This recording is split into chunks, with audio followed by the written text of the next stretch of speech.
Welcome dear student, welcome to this video. Now as you know हम लोग जो है वो अभी हमने न्यू चैप्टर स्टार्ट किया है कंजर्वेशन, ठीक है, बायोडाइवर्सिटी। सबसे पहले हम लोग बायोडाइवर्सिटी के बारे में पढ़ रहे हैं। बायोडाइवर्सिटी में आज हमें जो पढ़ना है that is levels of biodiversity, ठीक है। There are various levels of biodiversity. इसमें आज जो है वो पहले एक थोड़ा सा जो है वो लेवल्स कौन कौन से हैं उनके बारे में बात करना है और फिर उसके बाद में हम आज 2 लेवल्स के बारे में डिस्कस करने वाले हैं।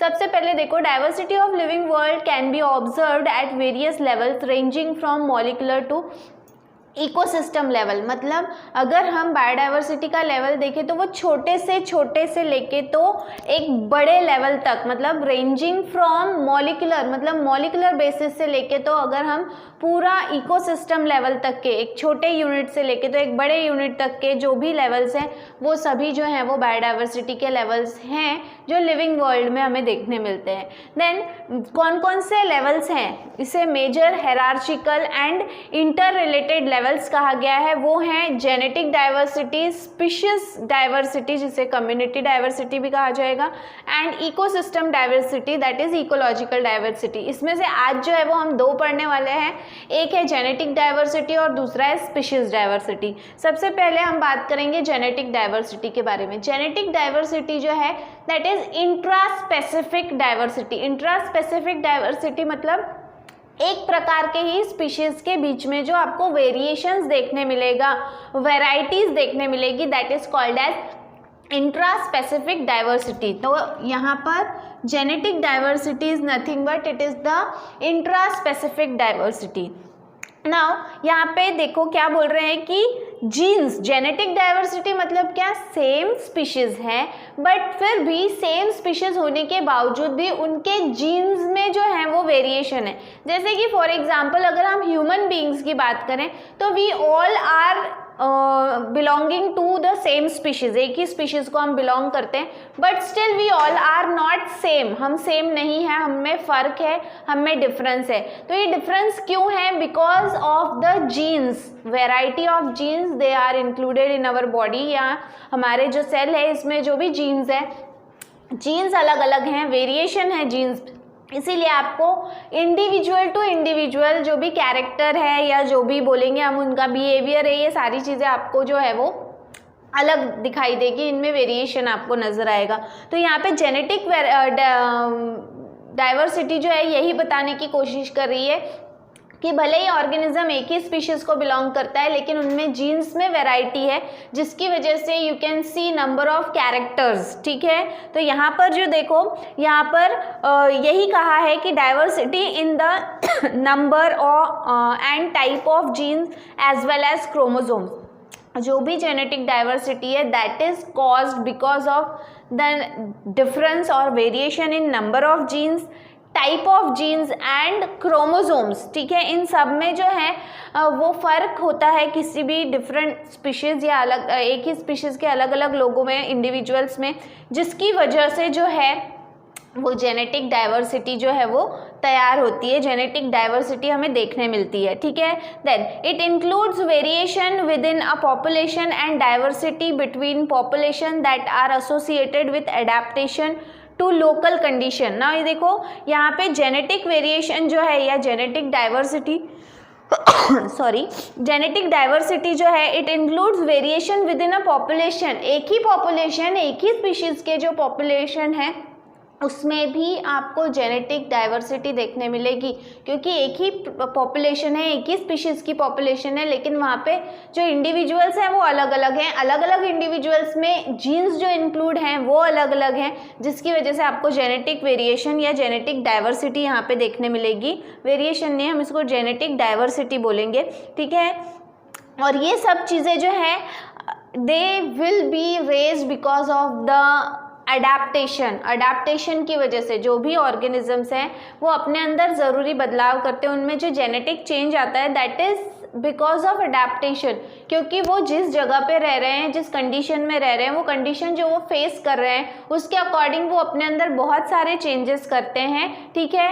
और ये सारे चेंजेस जो हैं इन्हें हम अडेप्टेशन कहते हैं। तो जेनेटिक डाइवर्सिटी जो है वो एक तरह से हम बोल सकते हैं कि जो भी क्या कहेंगे हम, एडेप्टेशन है, इसकी वजह से भी ये होता है, ठीक है। Then genetic variation leads to individual differences within species, such variation pave to way to evolution. ना देखो, जेनेटिक वेरिएशन जो है that is a series of change taking place in the genetic material of an individual.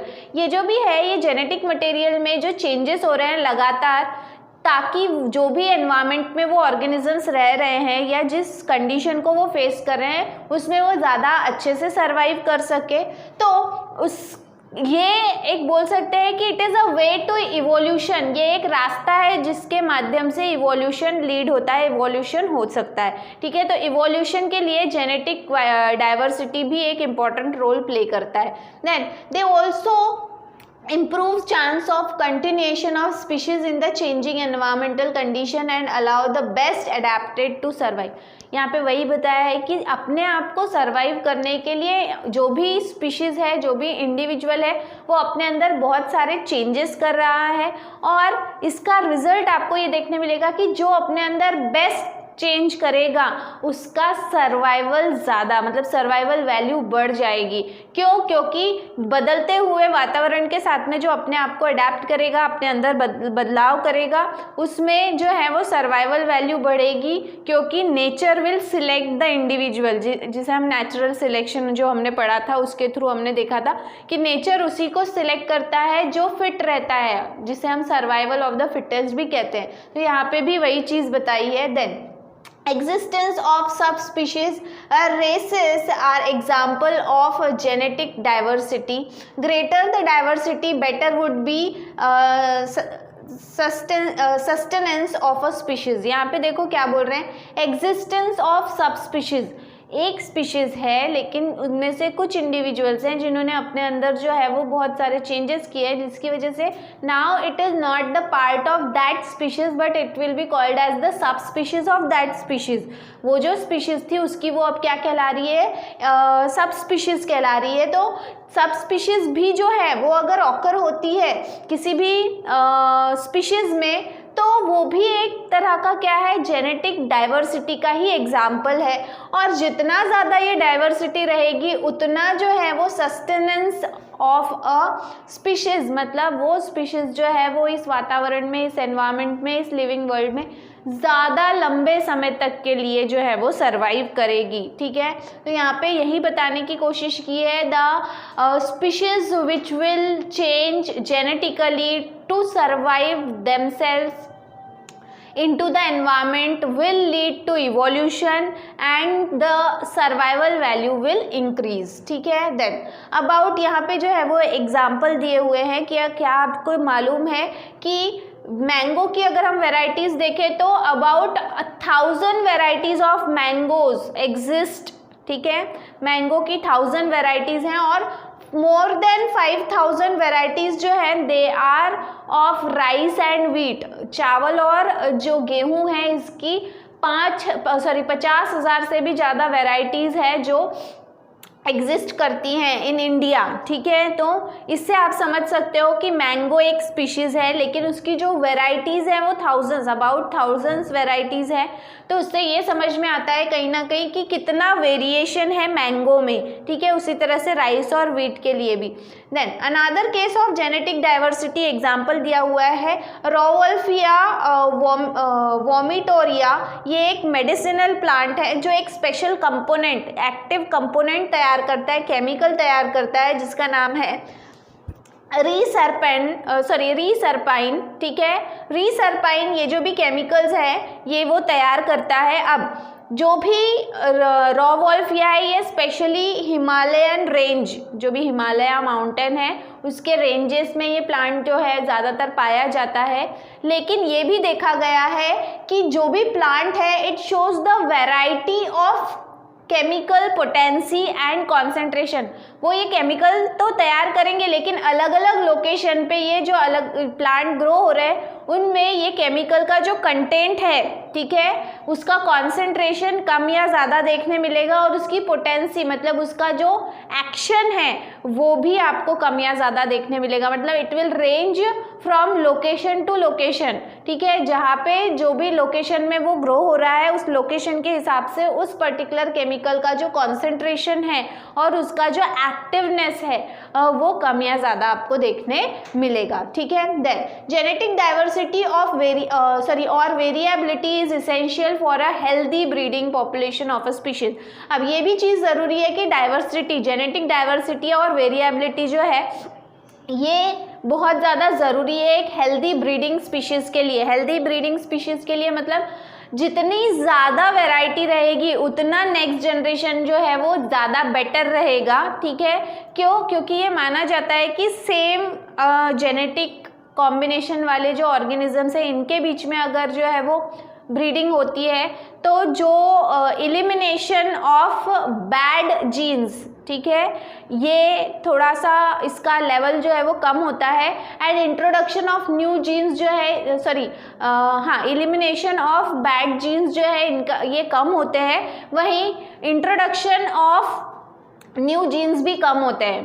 कब? जब same genetic material के या genetic level के जो ऑर्गेनिजम्स हैं इनके बीच में अगर ब्रीडिंग हो रही है तो। लेकिन अगर वहीं पर क्रॉस ब्रीडिंग हो रही है या दो ऐसे इंडिविजुअल्स हैं जो सेम स्पीशीज को बिलोंग करते हैं लेकिन जिनमें जेनेटिक वेरिएशन ज़्यादा है, ठीक है, तो उसमें इंट्रोडक्शन ऑफ न्यू कैरेक्टर्स जो है उसका जो चांस है, परसेंटेज है, वो इंक्रीज हो जाता है। वही एलिमिनेशन जो ऑफ बैड कैरेक्टर्स जो है या बैड जीन्स जो है उसका भी परसेंटेज बढ़ जाता है। मतलब न्यू चीज़ें इंट्रोड्यूस हो रही हैं प्लस जो बैड चीज़ें हैं वो वहाँ से निकल जा रही है। यही कारण है कि यहाँ पे कहा है कि जेनेटिक डाइवर्सिटी जो है that is very good for healthy breeding process के लिए ये बहुत ही अच्छा एक क्या कहेंगे विकल्प है, ठीक है।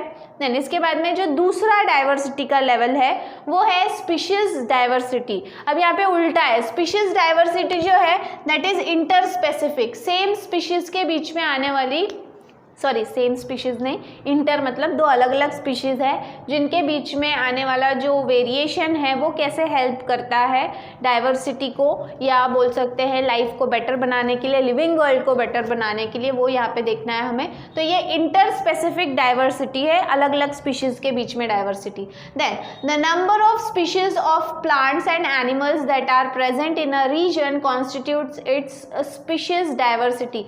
एक ही रीजन में जो है वो प्रेजेंट रहने वाले जो प्लांट्स और एनिमल्स हैं, ठीक है, वो कहीं ना कहीं जो है वो स्पीशीज डाइवर्सिटी शो करते हैं। मतलब उनके बीच में जो है वो कुछ ना कुछ डाइवर्सिटी उन्हें मिलेगी, उसे कहा जाएगा स्पीशीज डाइवर्सिटी।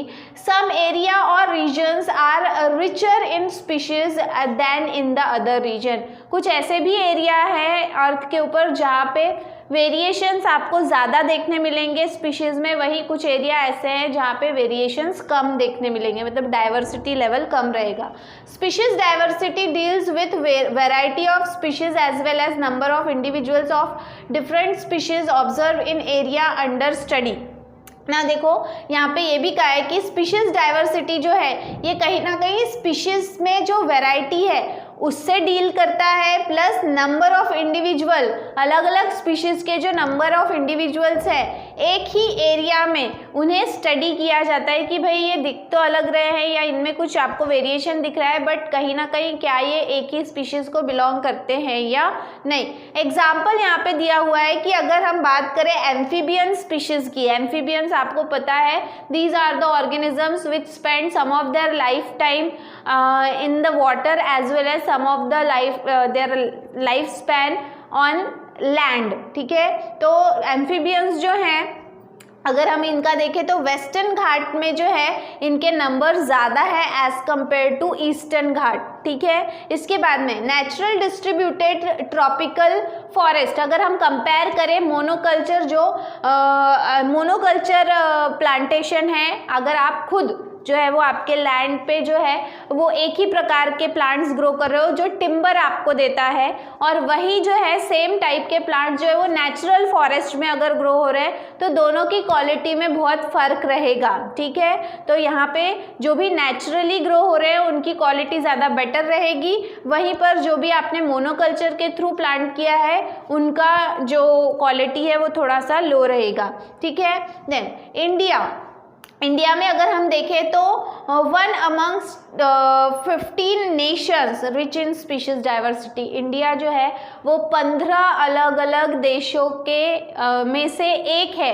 15 ऐसे देश हैं जिनमें डाइवर्सिटी, रिच डाइवर्सिटी आपको देखने मिलेगी। ठीक है, इन स्पीशीज, तो इसमें से एक है इंडिया, जिससे आपको ये समझ में आता है कि इंडिया कंट्री में कितनी डाइवर्सिटी आपको स्पीशीज में देखने मिल रही है, whether it may be in case of plant और एनिमल। तो इस तरह से जो है वो स्पीशीज डाइवर्सिटी भी कहीं ना कहीं जो है वो एक बहुत ही बेटर रोल प्ले करती है, ताकि आपको सेम टाइप ऑफ स्पीशीज जो है वो अलग अलग वेरिएशन या अलग अलग वैरायटी ऑफ एरिया में देखने मिले, जिसके जो कैरेक्टर्स हैं, कैरेक्टरिस्टिक्स है, वो भी कहीं ना कहीं अलग आपको देखने मिलेंगे। ठीक है, तो इस तरह से आज के इस वीडियो में हमने देखा about the levels of diversity. इसके बाद में इसका जो नेक्स्ट पार्ट रहेगा, जो थर्ड पार्ट हमारा रह गया है, वो है आपका डाइवर्सिटी, इकोसिस्टम डाइवर्सिटी, जिसे हम इकोलॉजिकल डाइवर्सिटी बोल रहे हैं। तो ये इकोलॉजिकल डाइवर्सिटी हम देखने वाले हैं हमारे नेक्स्ट वीडियो में। So till then, thank you very much.